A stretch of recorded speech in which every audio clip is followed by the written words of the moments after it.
पीले दांत वाली बहू। रंजना कभी ब्रश नहीं करती थी।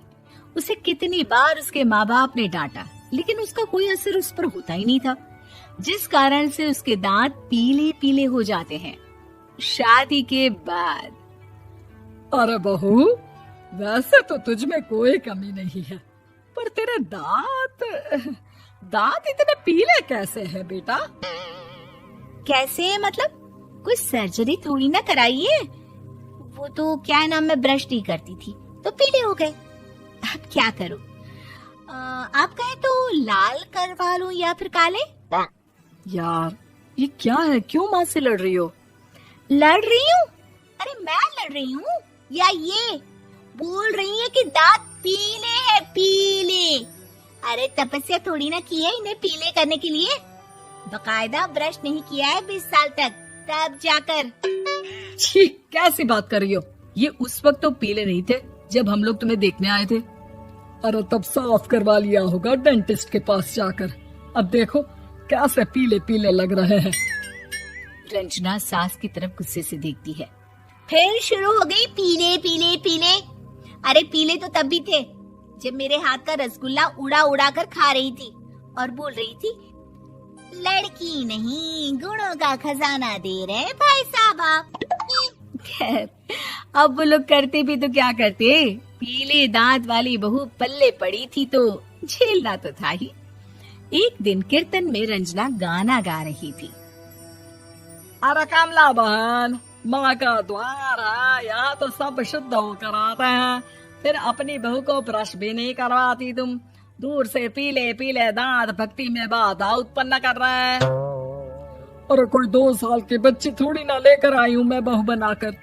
अच्छी खासी लड़की है, अरे कैसे करवाऊं ब्रश? ये तो उसे खुद करना चाहिए ना। अब माँ बाप तो इसके जैसे तैसे निपटा दिए, ये नहीं सोचा कि सास कैसे संभालेगी। सास बहू को लेकर घर आ जाती है, लेकिन सोच लेती है कि अब इसे लेकर कहीं नहीं जाएगी। अगले रोज बहू कहती है, अरे क्या हो गया, मंदिर नहीं जाना क्या? कीर्तन का वक्त हो रहा है। मेरी मधुर वाणी से कान्हा जी जागते हैं और सोते हैं। आप तो जानती है ना उनकी भक्ति में कितना मन लगता है मेरा। वो क्या है ना, तबीयत ठीक नहीं लग रही है मेरी, आराम करूंगी मैं। तबीयत ठीक नहीं लग रही? अभी तो मिथुन के गाने पर नाच रही थी आप, और अब बोल रही है कि तबीयत ठीक नहीं लग रही। अरे भक्ति में मन लगा लो सासू माँ, ऊपर जाना है, क्या मुंह दिखाओगी आप? हाँ? सास को बहू की बात पर गुस्सा आ जाता है। मैं क्या मुंह दिखाऊंगी, इसकी चिंता तो ना कर, समझी? अपने मुंह की चिंता कर, जो ये पीले पीले दांत लेकर हर जगह पहुंच जाती है। पता है लोग कितना मजाक बनाते हैं। ना जी ना, मैं नहीं जाना कहीं तेरे साथ। तो ये बात है, कोई ना, मत जाओ, मैं अपने कमरे में ही बैठकर भक्ति कर लूंगी। ऊपर वाला दांत थोड़ी ना देखता है, मन देखता है, भावना देखता है। और अरे बस बस, तू सब कुछ दिखा, बस ये सफेद चमकदार दांत ना दिखाना किसी को, है? जा यहाँ से। बहू को सास की बात का कोई फर्क नहीं पड़ता, वो तो जैसी थी वैसी ही रह जाती है। सुबह नहाकर किचन में खाना बनाना, फिर खाना खाना, कीर्तन भजन करना और सो जाना। एक दिन, माँ जी मैं सहेली के घर जा रही हूँ, शाम को लेट आऊंगी। हाँ हाँ तो जाना, मैंने कौन सा तेरी आरती करनी है घर पर बैठकर। रंजना सहेली के घर जाती है, जहाँ वो पार्टी में जाने की तैयारी कर रही होती है। अरे शिखा, कहाँ जाने की तैयारी कर रही है? मैं गलत वक्त पर आ गई क्या? अरे नहीं यार, उल्टा सही वक्त पर आ गया। मैंने ये साड़ी और ज्वेलरी निकाली है यार, शाम को इनके ऑफिस की एक पार्टी में जाना है। बताना कैसा लग रहा है ये सब?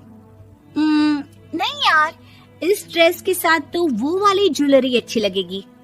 हाँ हाँ सही बोल रही है, मैंने ध्यान ही नहीं दिया। वैसे तो हमेशा से मस्त फैशन सेंस रखती है। तो बड़ा जाती होगी ना पति के साथ पार्टी में। रंजना कुछ नहीं बोलती, बस सोचती है कि यार काश ये बात सही हो जाती, पर मैं क्यों नहीं जाती पार्टी में? क्या इन लोगों की कोई पार्टी होती नहीं होगी? रंजना घर आती है और रात में पति से सवाल करती है, एक बात बताइए, आप मुझे किसी पार्टी में क्यों नहीं ले जाते? क्या आपकी यहाँ ऑफिस में पार्टी नहीं होती? पति बेचारा क्या कहता कि दांत पीले हैं तुम्हारे इसलिए। अरे कोई पार्टी होती नहीं हम लोगों के ऑफिस में, तो कहाँ से लेकर जाऊं? और मार्केट, मॉल, कहीं वीकेंड घूमना, कहीं तो। अरे यार, सारे हफ्ते में एक छुट्टी मिलती है, तो सोचता हूँ कि आराम ही कर लूं। क्यों? रंजना मन मार के रह जाती है। पहले कभी सास के साथ मंदिर जाया करती थी, लेकिन वो भी सास ने ले जाना बंद कर दिया। घर बैठी बैठी रंजना बोर हो जाती है। तभी उसे आइडिया आता है और वो मायके जाने का सोचती है। सासू माँ, 2 दिनों के लिए मम्मी के घर जा रही हूँ। अच्छा अच्छा ठीक है, आराम से जा। और हाँ, माँ से कुछ अच्छी आदत सीख कर आना कि कैसे शरीर के हर भाग की तरह दांतों की सफाई भी जरूरी होती है, समझी?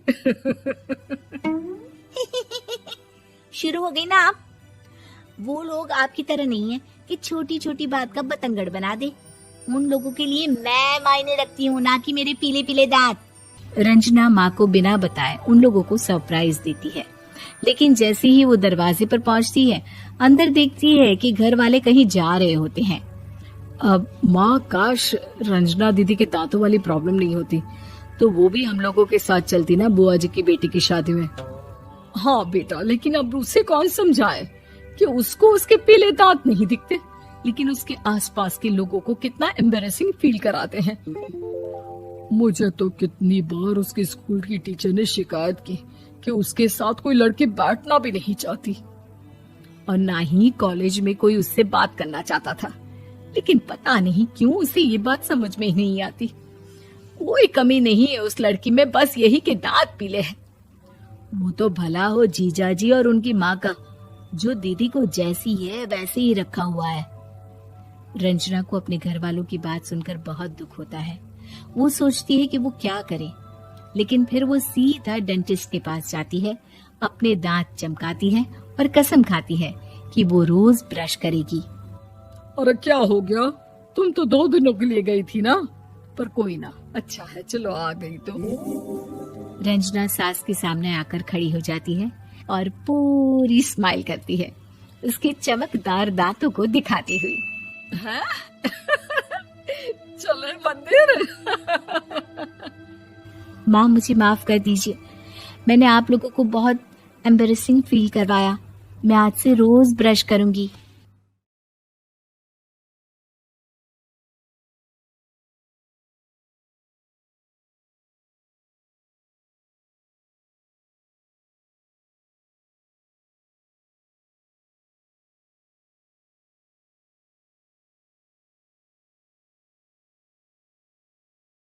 तीन दामाद की सास पार्ट 2। अब तक आपने सुना कि कावेरी जी अपनी तीनों बेटियों ईशा, मोहिनी और सुहाना की शादी 3 घर जमाई लड़कों के साथ करवा देती है। उन्हें लगता है कि ये लड़के शायद घर का कामकाज संभाल लेंगे, लेकिन उनके तीनों घर जमाई बहुत आलसी थे। वो नौकरी भी नहीं करते थे और बाहर का काम भी नहीं। कावेरी जी ने अपनी बेटियों से कहा कि वो प्रेगनेंसी का बहाना बनाकर अपने पतियों को सबक सिखाए। अब सुनिए आगे। मम्मी, आपने जैसा कहा था हमने वैसा ही किया, लेकिन देखिए ना, विवेक का हाल तो वैसा का वैसा ही है। घर में ना सुबह का नाश्ता बनता है और ना खाना। नौकरी पर जाने की बात करूं तो खाने को दौड़ते हैं मुझे। हाँ मम्मी, मैंने भी सुमित को कितनी बार कहा कि अगर नौकरी नहीं करनी तो कोई छोटी सी दुकान ही खोल लो, घर का खर्चा कैसे चलेगा। देखो दोपहर के 12 बजने आए और जनाब अभी तक सो रहे हैं। हाँ मम्मी, ईशा और सुहाना ठीक कहती हैं। अविनाश का भी यही हाल है। जब मैंने अपनी प्रेगनेंसी के बारे में कहा तो मुझसे कहने लगा, अरे दूसरी लड़कियां तो 9-9 महीने तक नौकरी करती है, बस डिलीवरी के टाइम छुट्टी लेती है। मोहिनी, तुम भी नौकरी करो। अब मुझे कहाँ नौकरी मिलेगी। मम्मी बताओ अब मैं क्या करूं। हे भगवान, क्या सोचकर घर जमाई दामाद लाई थी मैं कि मेरी बेटियां मेरे पास रहेंगी और खुश रहेंगी, लेकिन इन आलसी दामादों ने तो हमारी जिंदगी को भी प्रॉब्लम में डाल दिया है। मैं तो कहती हूँ मम्मी, हम लोग वापस अपनी जॉब पर जाना शुरू कर देते हैं। बता देते हैं इन लोगों को कि हमने प्रेगनेंसी का बहाना किया है। नहीं नहीं बेटा, ऐसी गलती भी मत करना। अगर तुमने ऐसा किया तो इन तीनों की आदत और ख़राब हो जाएगी। अरे आज नहीं तो कल कभी तो तुम प्रेग्नेंट होगी, तब वापस यही प्रॉब्लम आएगी, तब क्या करोगी तुम तीनों। हाँ मम्मी, आपकी बात तो बिल्कुल सही है, इन लोगों को तो सुधारना ही पड़ेगा। लेकिन कैसे? अपने बच्चों के आने की खबर सुनकर भी इन लोगों पर कोई असर नहीं हो रहा। पैसे कमाने के लिए घर से बाहर निकलना ही नहीं चाहते ये तीनों। अब मेरे दिमाग में एक प्लान आया है, तुम तीनों चिंता मत करो, उन तीनों को बुलाओ, फिर मैं बात करती हूँ। थोड़ी देर बाद कावेरी जी अपने तीनों दामादों को सामने बुलाकर अपनी बात कहना शुरू करती हैं। अविनाश, सुमित और विवेक, देखो बेटा, मैं ना तुम तीनों से बड़ा प्यार करती हूँ, इसीलिए तो तुम्हें घर जमाई बना कर रखा है मैंने। अरे मम्मी जी, सीधे सीधे कहिए ना, क्या बात है? प्यार तो हम भी आपको बहुत करते हैं। अरे मम्मी जी, आपकी इज्जत भी बहुत करते हैं। अरे भाई, आपके जैसी सास और कमाने वाली बीवी सबको मिलती है क्या? हाँ मम्मी, विवेक और सुमित ठीक कह रहे हैं, आपकी बेटी से शादी करके मेरी तो जिंदगी ही अच्छी हो गई है। जानती हूँ मैं, और ये भी जानती हूँ कि तुम तीनों अपने अपनी बीवियों से बहुत प्यार करते हो। बेटा, बात ऐसी है कि हमारे कुल गुरु ने कहा है कि प्रेग्नेंट होने के बाद मेरी तीनों बेटियां शुरू के 4 महीने हमारे गांव में जाकर रहेगी, जहां मेरे चाचा जी रहते हैं। अरे लेकिन क्यों मम्मी, गांव में जाकर रहने की क्या ज़रूरत है इन तीनों को? वो क्या है ना बेटा, हमारे परिवार को एक श्राप है। अगर मेरी बेटियों ने यहाँ पर बच्चा पैदा करने की कोशिश की तो उनके बच्चों को कुछ भी हो सकता है। इसलिए अब से लेकर 4 महीने पूरे होने तक इन्हें गांव वाले घर में रहना पड़ेगा। हाँ, तो इसमें प्रॉब्लम क्या है मम्मी जी? हम भी वहाँ जाकर रहेंगे, पिकनिक मनाएंगे। अरे भाई, बीवी जहाँ हम भी वहाँ। हाँ यार, आइडिया तो बहुत अच्छा है। शहर की ज़िंदगी में रह रहकर परेशान हो चुके हैं, अब कुछ दिन गांव में बिताएंगे। तुम लोग समझने की कोशिश क्यों नहीं करते? तुम में से कोई भी वहाँ नहीं जा सकता, और मैं यहाँ रहूँगी ना तुम तीनों के साथ। 4 महीने की तो बात है, उसके बाद ये तीनों ही लौट कर आ जाएंगी। ठीक है मम्मी जी, अब हमारे बच्चों का सवाल है तो ये तो करना ही पड़ेगा। कावेरी अपनी तीनों बेटियों को कुछ दिन के लिए घर से बाहर कहीं दूसरे शहर में रहने के लिए भेज देती है। कुछ दिनों के बाद, अरे मम्मी जी, बहुत दिन से पिज्ज़ा नहीं खाया, मंगवाइए ना। क्या बताऊं बेटा, पहले तो बेटियां खर्चा दे देती थी क्योंकि उनकी नौकरी थी, लेकिन अब तो मेरे पास पैसे ही नहीं बचे। थोड़े बहुत पैसे हैं जो बच्चों की डिलीवरी में काम आएंगे। लेकिन मम्मी जी, आपकी बेटियों को वापस आने में तो अभी बहुत वक्त बाकी है। वही सोच सोच कर परेशान हो रही हूँ। सोच रही हूँ कल से दूध भी बंद करवा देती हूँ। अब दूध वाले को देने के लिए पैसे भी तो नहीं है ना। अरे नहीं नहीं मम्मी जी, अगर दूध भी बंद करवा दोगी तो मुझे चाय कहाँ से मिलेगी? और चाय के बिना मैं तो मर ही जाऊंगा। क्या करूं बेटा, इसके अलावा हमारे पास कोई ऑप्शन नहीं है, मेरे पास पैसे ही नहीं बचे। इस तरह कावेरी जी धीरे धीरे अपने तीनों दामादों को पैसे देना बंद कर देती हैं और घर में खाने पीने की चीजें लाना भी बंद कर देती है। अब वो तीनों बुरी तरह से परेशान होने लगे थे और इसलिए एक दिन तीनों प्लान करके घर से बाहर निकलते हैं और बाजार में जाने के बाद, यार अच्छा खाना खाए हुए कितने दिन हो गए, पता नहीं कब अच्छा खाना मिलेगा। हमारी बीवियों के जाने के बाद तो हमारी हालत भिखारियों जैसी हो गई है यार। कुछ भी हो, मुझे तो आज पिज्ज़ा खाना ही खाना है। जेब में 1 रुपया नहीं है और पिज्ज़ा खाएगा, कहाँ से आएंगे पैसे? अरे देख, वहाँ सामने बोर्ड पर क्या लिखा हुआ है, कंप्यूटर पर काम करने के लिए एक आदमी की आवश्यकता है। भाई मैं तो जा रहा हूँ, काम करूँगा और शाम तक पैसे लाकर आराम से पिज्ज़ा खाऊंगा। जा जा, तुझे कोई काम नहीं देने वाला, हम तो घर जा रहे हैं। चल भाई सुमित। सुमित और अविनाश वहाँ से चले जाते हैं और विवेक उस कंप्यूटर शॉप पर सारा दिन काम करके 5,000 रुपये कमा कर घर लौट कर आता है और अपने खाने के लिए अच्छी अच्छी चीज़ें भी लेकर आता है। ये देखकर विवेक और सुमित के दिल में भी कुछ पैसे कमाने की इच्छा जागती है। अरे सुबह सुबह कहाँ चल दिए तुम? मम्मी जी, एक बहुत अच्छी जगह मिली है, कंप्यूटर पर काम करने के 5,000 मिले थे कल मुझे।